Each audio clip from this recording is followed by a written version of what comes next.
Hello there. Hi. How you doing? Good. You're the fellow that woke me up this morning at 7:30 with an emergency, aren't you? Yes, sir. One of the two. Yeah. You know what? Hero, man. Can you go through it? Sure. So I'm on Easter break with some of my friends. We go to Cedarville University. It's a school in Ohio. And we've got like a loop that we're going to hike before we go back to school on Tuesday. And we are at our shelter. What is that place? Let me see. This is Derek Knob. So what is that, Spence? Spence. Okay, so Spence Field or Spencer. Yeah. So you're 5 miles south of us. Yeah. So we're 5 miles south. Around 4 o'clock this morning. Super bad storm last night. Around 4 o'clock this morning, there's a guy who came in. He was just kind of like a little delusional, I think, and he was like, "Oh man, I got a buddy, stuffing from." How many were out there? 2 more? There were that guy, and then he had 2 other guys with him, so 2 were out there. Yeah. Okay. So this is 4:30 in the morning when he stumbled in. Hypothermic, huh? Yeah. Mm-hmm. But he wasn't. But he described one of his friends as being hypothermic. Yeah. So we were like, all right, well, we got to go out and find him. And it was me and a buddy, 2 of my buddies went out with another guy who had hiked the AT. And me and a buddy went out ahead of them because they had to stop for a second. So we knew one of the guys was near Rocky Top apparently, and he had twisted his ankle. So another guy in the shelter had gone out before us. So you found him. We found him. So What time do you think it was, roughly? 20 minutes. Probably took 15 or 20 minutes to get to Rocky Top. Okay. About 15 minutes. Yeah. And you guys are in good shape, so they probably had an hour and a half to go if he was going to try to hobble in. Yeah, probably. Yeah. But then, Rocky Top was steep. And then we ended up going, we couldn't track. It was still dark. It was foggy. So our lights weren't penetrating very far, and we didn't want to go off the trail very much. So we're just kind of yelling, whistling, hoping the guy in isothermia would cry out. But anyway, what did we do? We just started keeping track of how many times we went up and how many times we went down as far as just going over top of mountaintops. Mm-hmm. And we started at the guy with the twisted ankle. So we went up and down once, and then we were going, and then number 2 was pretty steep.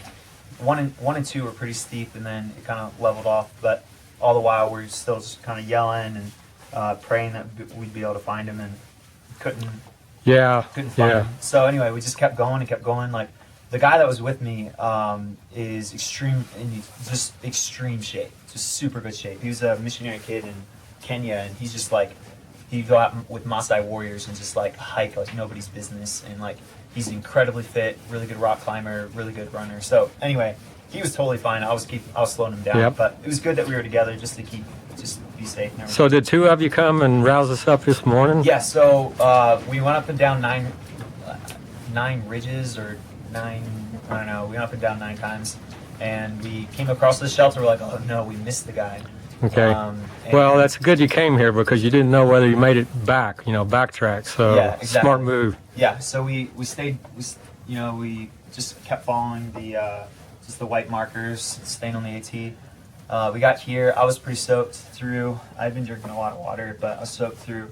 So I stayed back, and then my buddy went out. Like you. Yeah, two of them marched ahead, the fit ones, and 3 other of us took off on just as far as we could go, whistling, looking. So right. We figured he'd be up there closer to the shelter, but I feel guilty too because not that you do, but they stumbled in here last night, and it was obvious that they weren't really fit for it.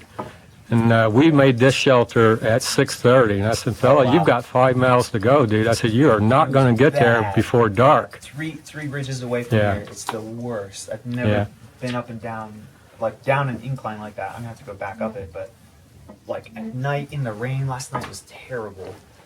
All right, so when we got back, the 3 of us, after panning out and looking, we had good news.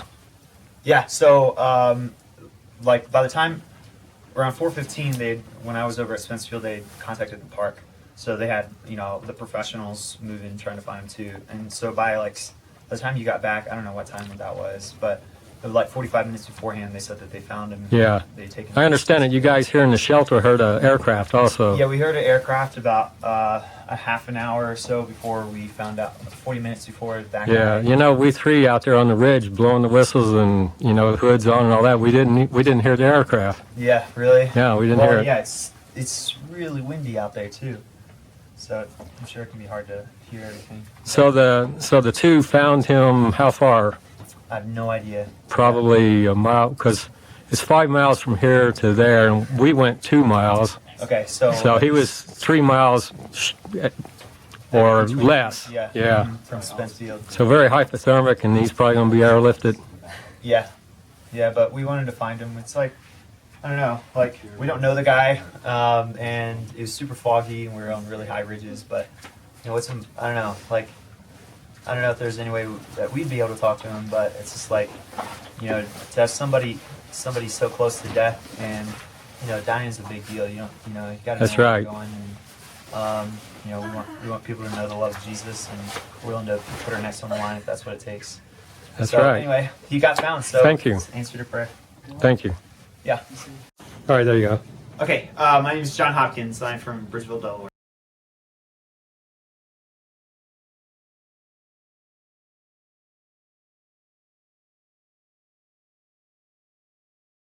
Okay, so Samson the Bear and Proudfoot, they stayed at the Russell shelter with me, and they arrived in the morning at the Spence shelter and agreed to go right out to check on the guy and to try to help him while the others were doing the coordinating. So, and they names of people who were helping with the rescue, helping to keep the man comfortable, were Samson the Bear was there, as well as Proudfoot. And then there were a whole bunch of other people at the shelter that were coordinating it. I think it was, what is his name, Fly? Or, it's not Fly, it's something else. Fry. Is it Fry? I think it's Fry. I know Fry. Yeah, Fry. He was helping coordinate the rescue. Okay, Fry.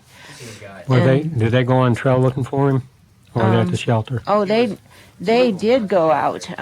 He went out along with the two others, and there still was another one. There was like 4 of them that went out. He left all his gear. And yeah, they had a couple of them stayed with him, and then he came back to the shelter and was coordinating the rescue. You know, if he had done this other than when the bubble occurs, Yeah. he would have gone. He would be gone. Yeah. Yeah. All the people went out there. Do you know the younger son who was in his 30s maybe? Do you know his name by chance? I did not get his name. He's the one that was up in the shelter getting warmed up. And there was another man with him that brought him in who Fry said was the hero. Yeah, there were 2 of them that came down. Yeah, and he said, no, you guys are the... No, it wasn't John, because John came. John came back. I got John here. on film already. He sat by the fireplace and gave me the story. I was trying to find his partner's name. His partner's name is Chris. There was Chris who was in a sleeping bag, kind of next to the man who had hypothermia, trying to help him get warm. Now Chris is a section hiker with. I think he was in. With John Hopkins. Yeah, Chris they were Carter. Students, right? Yeah, Out-of-state I think students so. on Easter break. Okay. Did stay with him. As far as I know, they were still with him when I left. What's your next stop? For us? One Proudfoot had gone back up to the shelter to see how come the horse party wasn't there yet, because they thought they were coming right away. But Samson the Bear stayed with him and wasn't going to leave him, We only get 10 as far as I know. Good. Right. Okay. Yeah, there's some good whiskey. So that gives you.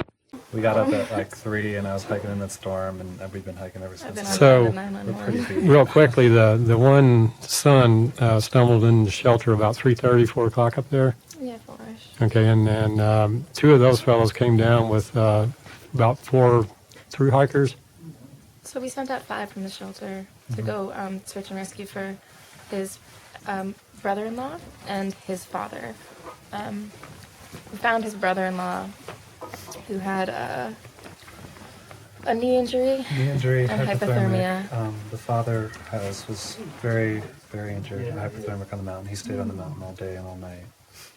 We brought the brother back to the shelter and we warmed him up with 2 of the guys that we sent out. 3 of the other guys went on to look for the father. Yeah. Those were 2 passed Do you have him. trail names by chance, or? They are section hikers. None Okay. of them. Yeah, the 2 fellows that came down, I know, were students on Easter break. Yeah, yeah. And so 2 of the guys missed the father completely and found you at the shelter. One of the guys found the father and spent like an hour with him, warming him up. Did he get airlifted today? Does He anybody did, know? yeah. And then the guy with him came back to our shelter. Okay. And we were on the phone with the rangers the whole time, and we were able to get help to him because the college student came back around 7 in the morning. And so by that point it was warming up, so we were able Yeah. to locate the father. And 2 thru-hikers came by at that time, 2 earlier ones, and so we sent them to meet the father, and then caught up with them later. Good.